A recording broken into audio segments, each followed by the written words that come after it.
Hey there, guys. Welcome to Dinos Vault once again. Today, I am checking out the Bajaj V15, the cocktail wine red color variant that has been launched recently. Now, my detailed and in depth review of the Bajaj V15 is already playing on the channel. You can watch that by following the link appearing on the screen right now. I've also left a link in the description portion below. Please feel free to check that out. Now, coming to the V15, this bike was something that totally took us all by surprise here in India. First of all, it has a unique styling and design language unlike any other bike in our market. Also, after Bajaj announced the pricing for this bike, almost everyone's jaw hit the ground. This bike costs just around 70k on road, I guess, which is just as much as some of the 125cc bikes in our market. So, for the price of a 125cc bike, we get a 150cc bike. Plus, the bike gets stunning retro neoclassic looks that allows the bike to stand out when compared to the more familiar designs found in our market. Also, the bike is kind of an all rounder in terms of looks, comfort, performance, mileage, build quality, and killer pricing. Taking a look at its design, up front we have the signature trapezoidal shaped headlamp. Also, this is a 60-watt headlamp, which means it is the most powerful one in the 150cc segment. The only other bikes to feature a 60-watt headlamp in and around this price range are the Avenger Street 150, the Street 220, and the Cruise 220. The twin pilot lamps look amazing, especially with the chrome outline and the blackened front visor. Coming to the profile, we have the muscular tank that looks nice and striking.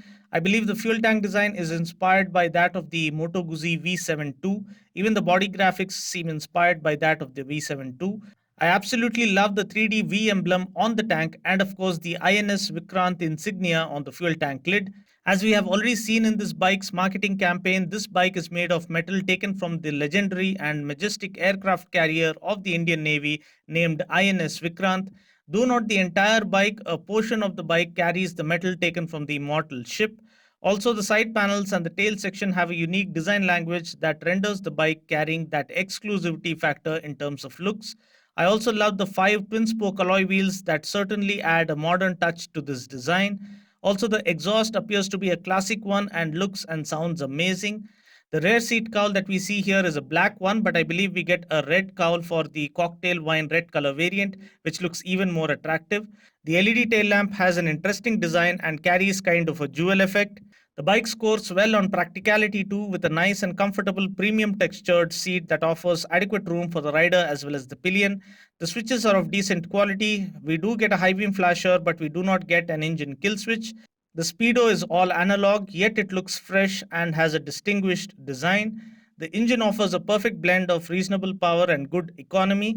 Powering the V15 is a 4-stroke single-cylinder, air-cooled 149.5cc DTSI engine that puts out a max power of 12 PS at 7,500 RPM and 13 Newton meters of torque at 5,500 RPM. Now, this comes mated to a 5-speed gearbox. For my test ride experience, please go through my full review link mentioned in the description portion below. The bike has a unique riding style and it is indeed quite a comfortable commuter.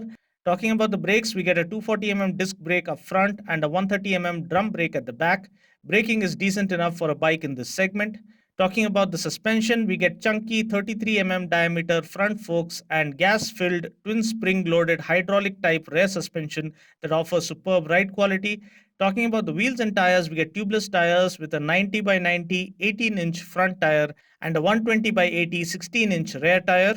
The tread pattern offered for the tires is like that of an on road off road motorcycle and more in line with that of a scrambler. Also, if there is one thing I'd like to change in this bike, I would say it would be the headlamp. I believe a round headlamp would really make the bike look like a classic design. Ground clearance is 165 mm, which is more than adequate for our Indian road conditions. Seat height is 780 mm, which holds good for shorter riders too. Fuel tank capacity is 13 liters.